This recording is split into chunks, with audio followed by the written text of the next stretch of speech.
killings don't happen by accident. They're orchestrated. Uncwatyiwe namhlanje unhlala yenza Ndlovu nebengumbhexeshi we-DA kwibhunga lomasipala umngeni KwaZulu-Natal. Yabakhuthaza abantu abangootata ukuthi bazihlole ubomi babo ne-HIV, okwazi ukuba if bayachaphazeleka yi-HIV bazoqala i-treatment yabo kwangoko.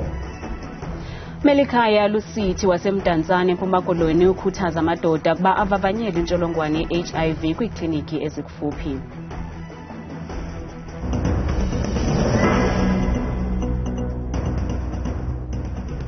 Samkele kwiindaba zethu ngokuhlwanje yantamba indodwa ndaba nophumza sifumba noyitoliki yolwimi lwezandla Bhotani Mzontsundu. Inkokheli ye-Democratic Alliance KwaZulu-Natal umnumzana Francois Rogers utyhola ngelithi ukubulawa kukaNtalayenza Ndlovu kuphenjelelwe zezopolitiko. Umfi uNdlovu na-46 iminyaka ubudala nobengumbhexeshi we-DA kwibhunga lomasipala umngeni udutyulwe ngaphandle kwekhaya lakhe eMpopheni ngoMvulo wasweleka. Namhlanje ubekwe kwindawo yakhe yokuphumla eMpopheni KwaZulu-Natal.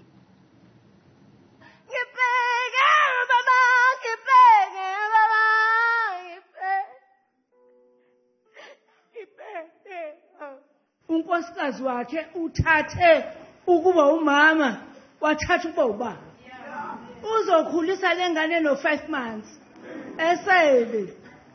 Lolukhona usapho lukamfi uNdlovu ngoMvulo ngethuba ihlaselwa ngemvula yembumbulu. Kufunyenwe amakhoba embumbulu 10 kwindawo yohlaselo ngaphandle nje kwekhaya lakhe. Abantwana bakhe bamtyibela njengotata obenobulali. uGatsheni indlela ahambe ngayo isithusile ngoba uGatsheni bewumuntu wabantu. Ubaba bungakazi umthola ubaba ukuthi uqumbele umuntu othile. OkaNdlovu onyulelwa kwibhunga le-DA kumasipala umngeni ngo-2021 iminyaka ephantse ibe 10 engumhlobo kasodolophu osezintanjeni kulo masipala omnumzana Chris Papas. Njengomeya ngidinga abantu abathembekile nabantu abakwazi ukuphikisana nami ekuhlelweni bomsebenzi wami. uNtalayenza ube umuntu onjalo engasabi ukuveza ukuthi meya lana shintsha inqondo yakho, lana uthambile, lana uqinile. Nami sengilahlekelwa umuntu bengicike kuyena izikhathi zonke. Ukubulawa kaNdlovu kongeza kuthotho lweziganeko ezikwizinga eliphezulu zokubulawa kwabezopolitiko KwaZulu-Natal. I-DA iqinisekisile ukuba isezithendeni zababulali. Justice is what we are going to get. Because these political killings don't happen by accident. They're orchestrated. I-Democratic Alliance kwakhuphe imbuyekezo yesigidi serandi 1 million esizawunikwa nabani na onokuza neenkcukacha ezinokukhokelela ekubanjweni kombulali. Basabetha ngenqindi phantsi abasebenzi bomgodi iGold 1 Springs eGauteng ukuba bazaqhubeka beqhankqalaza ngaphakathi kulo mgodi de kubuyiselwe emsebenzini oogxababo. Ngelixa kumgodi wasemntla-ntshona iBagubung Platinum Mine bephume bonke abasebenzi nabo bebefungile ukuba abazokuphuma de zithatyathelwe ingqalelo izikhalazo zabo kulandela intetha yokudendwa kwamakhulu abasebenzi lokungonyuswa kwemivuzo. Zihleli exhaleni iintsapho zabasebenzi mgodini eGold 1 Springs ababetha ngenqindi phantsi ukuba abazukuphuma kulo mgodi ngelinyanzelisa ukubuyiselwa emsebenzini koogxa babo abagxothiweyo. Ngethani manje utata xa enothi agule phangaphantsi yabo because kuyadingeka ukuba ngaba namayeza wakhe asoleke wathatha ngalo lonke ixesha yabo andithuke uze apha engumntu ongayaziyo nokuba uzofika ahlala apha ebenethemba lokuba uzawujika wabuyela ekhayeni. Ngoku sikuloo ntsungu yokuba silindene naye nomama unestress ekhaya akabuyi nesiblings zam zikhathazekile. Intloko yozomthetho kulo mgodi ithi imanyano iAMCU neNUM zihambela kude ukwethamsanqa kumba wabasebenzi abathi baza kuqhubeleka beqhankqalaza kulo mgodi. Nakubeni kunjalo kukho ingxoxo eziqhubayo kunye nomphathiswa wezamandla umnumzana Gwede Mantashe. We we've had discussions with both unions, and both unions are distancing themselves from the sit-in underground. The information that we're getting from those underground is that the sit-in is related to the dismissals which took place late last week following the conclusion of the disciplinary hearings. There's meetings going on with Minister Gwede Mantashe at the mine. So we're doing whatever we can to facilitate those miners to come back from underground. Kusenjalo emva kwengxoxo nemanyano inum, abasebenzi emgodini baseBakubung Platinum Mine eMntla-Ntshona bade bazincama baphuma kulo mgodi namhlanje emva kweentsuku ezintathu. Ukuphuma kwabo kulandela isivumelwano sokungqutyaniswa kwentloko ngabasemagunyeni kwilinge lokuza nezisombululo kwizikhalazo zabo kwiveki ezayo. Everyone is out safely. Those who were underground, after we had a long meeting with the executive, they had a conclusion of stay with us on the week of the 11th. Abasemagunyeni bakwathembise ngokuqwalasela nomba omgaqo-siseko wabasetyhini abakhulelweyo njengenye yezinto ezidla umzi kulo mgodi. Ukubambezeleka kumda eLebombo border post kudala isankxwe kubaqhubi bezigadla abasingise eMozambique besuka kweli ngoku bamemelela kurhulumente kuba angenelele njengoko kuthabatha iintsuku ezine kuba bakhululeke. Imeko ke imbi nangakumbi ngeli xesha leholide zokuphela konyaka. Intatheli yethu uMweli Basilela usenzelele ngxelo.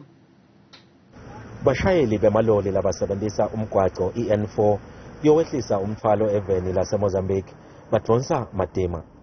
Bathi baphoceleleka ukuthi balinze cishe emalanga lamane ngaphambi kokuthi bakhona engidlula emnceleni weLebombo. Asibo bhuti lesilana simatima kakhulu njengoba nawo ubona le line sesina almost liviki solo sila elayinini solo silwa kungena eMozambique siyodibha umthwalo. Bona isikhathi lesithe lana sithi sifolile ilayini ichamukela abanye batende botleva bangafuni ukubamba ilayini njengokusibona bayijump elayini. Amaphoyisa awenza umsebenzi wawo futhi badlula 99 phezu kwamaphoyisa balahle ma100 ma200 bandlule. Kodwa ke tikhulu ukhulumente titsitenda konke lokusemandleni kude lesimo silawuleke. The BMA and all other stakeholders are working very hard to ensure that the situation is managed as well as it should. However, we cannot shy away from the fact that there are too many trucks that are traveling in that direction towards Mozambique. Remember that border initially, when it was designed, it was not designed for such large volumes of trucks and traffic. Umgwaqo lomkhulu iN4 kanye naleminye imigwaqo yalapha eMpumalanga kulindeleke ukuthi ibe busy kakhulu kulembela sonto letako. Kwatise ukuthi abantu batawucala ukuhambela tindzawo letihlukene kude bayawujabulela emaholide. Etindzabeni tethu ku Channel 163 lotilethelwa iNewsroom Africa ngingumweli Masilela enkomazi eTyhol'impembelelo eMpumalanga. Umnumzana Melikhaya Lusithi wasemdantsane eMpumakolweni ubongoza amadoda kuba angawatyesheli amaziko empilo kuya kuzivavanya intsholongwane kagawulayo. OkaLusithi waphumela ubala emva nje kokuzifumanisa kuba unaso esi sifo ngelokukhuthaza abanye abantu kuba bangalahli imbeleko ngakufelwa. Amatshantliziyo achasene nokuphathwa gadalala koluntu ngokwesini ayancoma ngelithi lehlile izinga lokwenziwa ikheswa kwabantu abaphila nale ntsholongwane nangona lithe gqolo linyuka izinga lolosulelwano. Umnumzana Melikhaya Lusithi uphile nentsholongwane kagawulayo 14 leminyaka. Ubongoza amadoda ukuba azivavanye emva koko aphile ubomi obude usulungekileyo kanye njengaye. Ndiyabakhuthaza abantu abangootata ukuthi bazihlole ubomi babo ne-HIV. Okwazi ukuba if bayachaphazeleka yi-HIV bazoqala i-treatment yabo kwangoko.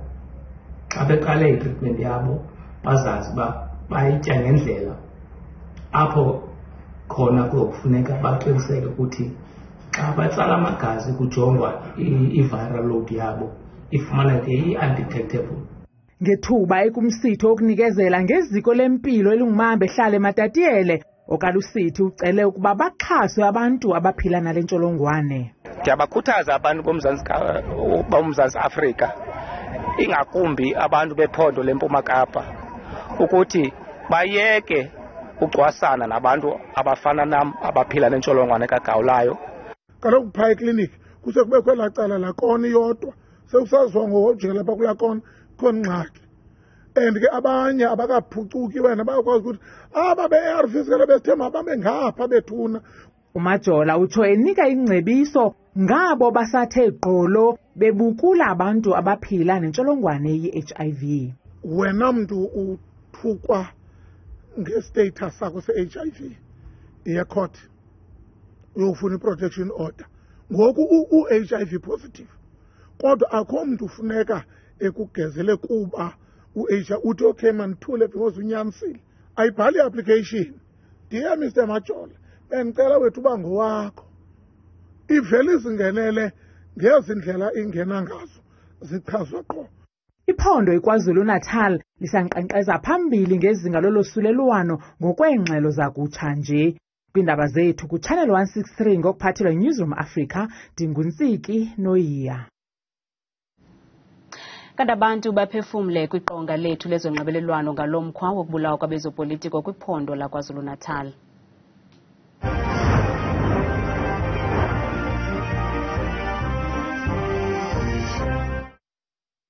Kuyadabukisa ngempela okwenzeka lapha esifundazweni sakithi eKZN ukuqhubeka kwanda eganeko zokubulala kwesopolitiki engathi nomphefumulo kababa uNdlovu ungaphumula ngokuthula ekugcineni benziwe ubulungisa bebanja ababulali bakhe. Xa benohlala phansi umbutho nombutho benze into ezifanelekileyo bangaqhuthaquthani ngezikhundla. Baloku into ebalulekileyo phango kukruthaquthana ngezikhundla. Ngiyacabanga ukuthi lengasiza kakhulu ukuthi mhlawumbe phansi ixoxiswane kuboniswane mawukuthi mhlawumbe khona abangabonanga khona ngasolinye baxoxisane kulungiswe udaba hayi ukuthi chithwe igazi. Kayikho enye into abalwa ngayo zezi zikhundla ingxake ke lonto ebunyulwe kwangabo lo muntu baqhwaba izandla kanti bayayazi into bazamlungisa. Ngokubuka kwami into engaqanda lokhu kubulawa kosopolitiki nokuthi babulalane kanje ukuthi amaqembu ashintshe izindlela enza ngazo ukuphakamisa noma ukukhetha abantu abazongenela izikhundla. Ibhlungu lento eyenzeke eNatal ukudutshulwa kangaka kwamakhansela. Mina ukubona kwami bengithi uhulumeni akabaqashela ama-bodyguard. Andazi bakuthini na uhulumende angayihoyi lanto yokubulawa kwabantu osopolitiki bebulawa izinkhabi kakhulukazi kwisifundazwe saKwaZulu-Natal. Ugama oluswazi uthi kunzima kakhulu ayinasixazululo lento ngaphandle kokuthi behlale phansi bexoxisane uma kukhona lapho bengaboni khona ngasolinye. Nikwanto Mkhanya uthi lo mkhwa kudala usenzeka kubonakala ukuba singaze sibe khona isisombululo imbi kakhulu lento bayaphela abantu Iindaba. Bukela ungaphefumla kwimixholo yethu sebenzisela nombolo kaWhatsApp nengu-071 670 2548. Isikhululo senqolomoya iBulembu eQonce kwiphondo laseMpuma Koloni lisingathe imibhiyozo yosuku lokuqatshelwa kwemiba ephambili kwicandelo lezophapho kwihlabathi. Umasipala eBuffalo City, umasipala wesithili wasemathole kunye nemibutho yezophapho iququzelele inkqubo yokubonisa ngamakhono kweli candelo. Abafundi nabazali baphume ngendlu khona ukuze babe inxalenye yosuku lwezophapho kwihlabathi International Civil Aviation Day batsho baphefumlelane nabaqhubi benqwelomoya. I-aviation ndiqale ngo-2018. Aviation ayonto ilula but ke uzixelela into yoba uyayifuna uyakwazi uyenza and into endincedileyo kukusponsorishwa yi-Office of the Premier ne-Department of Transport. Ukanti usekela sihlalo webhunga lasebukhosini lamarharha bomnumzana uNkomo Zandile Jali uphefumle wenjenje.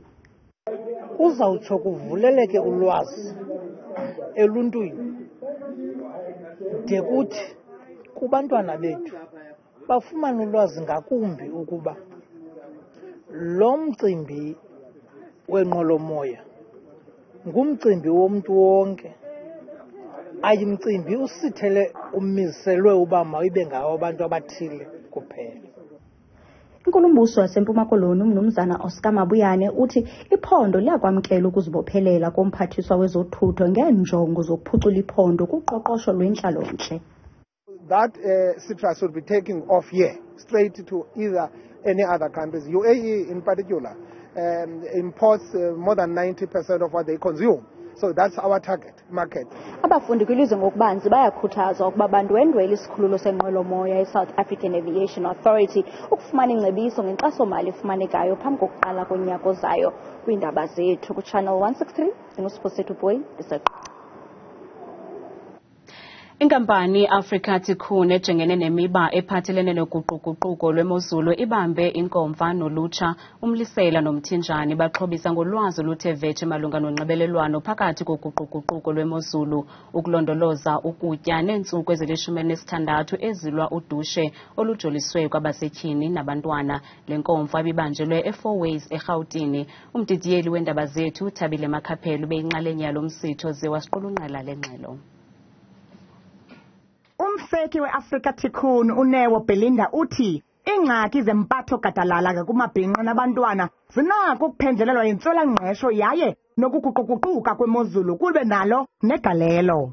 We are here today to actually listen to young people's voices on how we can solve the problem of climate change, but also look at it from the sense of the intersectionality of climate change, gender-based violence and food insecurity.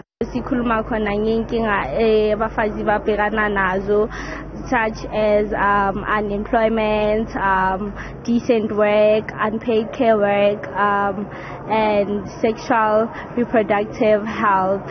Ukanti nabafana baselula bebekhona ukuzawufumana ulwazi ngendlela yokubinza ekuhlaleni ukuqinisekisa ukuba amabhinqa nabantwana bakhuselekile. Sihlanganisa amadoda sikhuluma ngama situation wethu ukuthi sikhona ukuwasolva and sizame ukusiza i-community yethu. Abe-Nelson Mandela Foundation bagxininise kumba ophathelene nokulondoloza into esiwa phansi kwempumlo. Sizosupporta i-Africa Tikkun kade sebenza nabo from the launch of Mandela Day and sasupporta namagadini swabo Green Acres and also le yase Bramfontein and sisalana sobasupporta ukuthi sibhekane nento ye climate change ne food insecurity. I-Africa Tikkun ikwanikezela ngenkxaso-mali kubantwana abanjongo sikukulandela kaloku ikhono kwezamandla. We have a bursary section which is part of the renewable energies. So those bursaries focus on those communities and taking those children from those communities within the 500 kilometer radius of companies that operate in the renewable energy sector. And sithatha lawo bantwana sibanike sibasize ngama-bursary. Siyisonga ngolo hlobo ke bethuna eyethu imini apha e4 Ways mna ndikuThabile Makhaphela P. Kanti uThabile Makhaphela selengxangile nemozulu.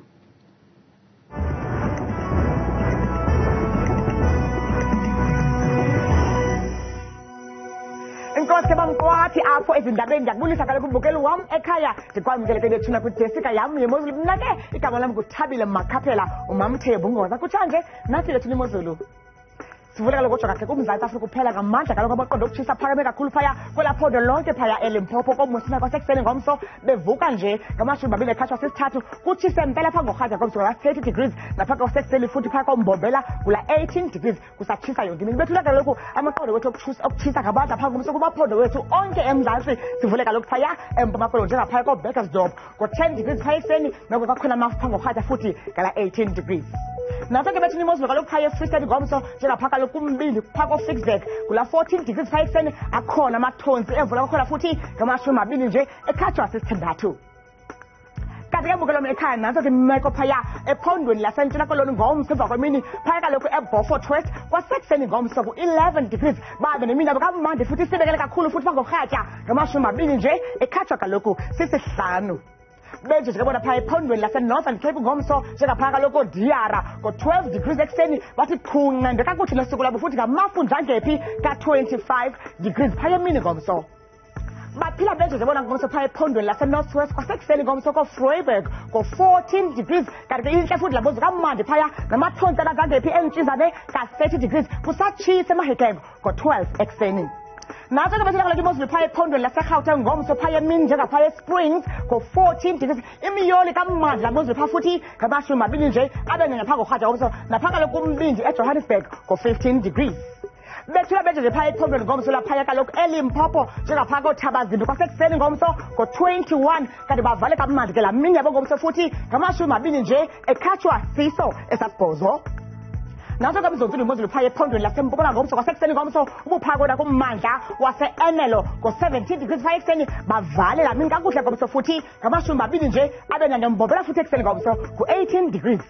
Bethula lapha kaloku Imozulu phaya ephondweni KwaZulu Natal ngomso ekuseni Ladysmith ngo-17 degrees kanti ke intle kakhulu la Mozulu ngamashumi Vryheid kwakhona phaya ekuseni ngo-13 kanti ke bavala usuku ngo-17 bekhulula ke naso Imozulu kweyam idesika mna ndiphaka kakhe xesha limyole.